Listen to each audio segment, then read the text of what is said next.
Welcome to this week's Resistance Download, Kindness.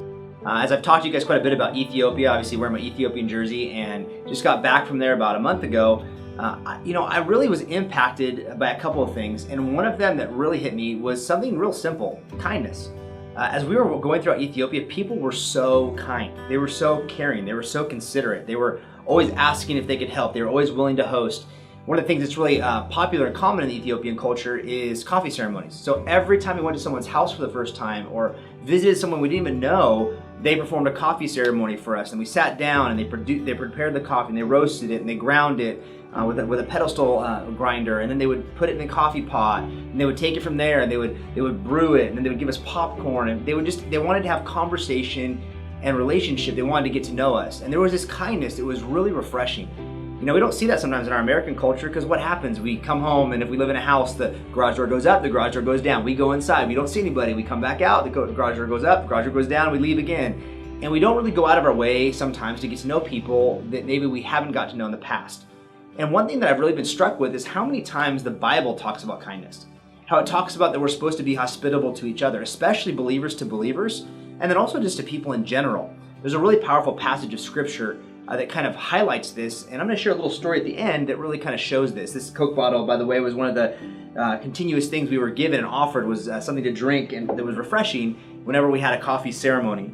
It says these words in 1 Peter chapter 4, verses 8 through 10. Above all, keep loving one another earnestly, since love covers over a multitude of sins. Show hospitality to one another, or be kind to one another, without grumbling. Does that sound familiar? Sometimes it happens to us, doesn't it?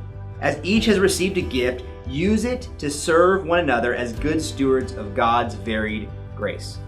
God calls you and I to be good stewards of the things He's given us. He's called us to show kindness, especially to believers. It talks about in Galatians 6, 9 through 10, where, don't grow weary in doing good, for at proper time you reap a harvest if you don't give up. And it says, and by the way, do good, especially to those that are believers. And it's talking about kindness, it's talking about hospitality, it's talking about going out of your way to make people feel comfortable and encouraged and part of the family of God, part of something bigger than just themselves.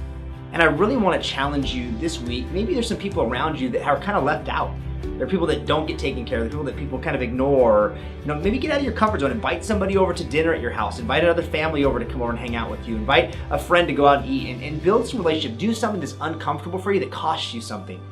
I say that because when I was in Ethiopia, one of the things I got to do is visit my Compassion Kid. So we sponsor a little girl named Hyatt.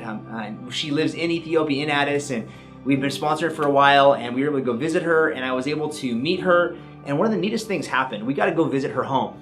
And while we were in her home, her mom and dad, who have almost nothing, they live in a 10 by 10 mud constructed hut with a tin roof, very small, very humble. And we walked in, and you know what they did? They made us coffee, which I know cost them a significant amount of their monthly income. They made popcorn, they had homemade bread for us, and they made this elaborate kind of ceremony for us, and they just said thank you so much and welcomed us into their little home. What a beautiful thing that was. And what hit me with that was, wow, look at their hospitality. Look at their kindness to somebody who's a perfect stranger. Yeah, we sponsored their daughter through Compassion, but you know what? They've never met us in person. And they went out of their way to make us feel welcome. And we know that it cost them something. They literally, their rent's like $45 US a month, and they probably make about $150 a month total. So they probably spent $5 to $10 on this little meal for us to bless us.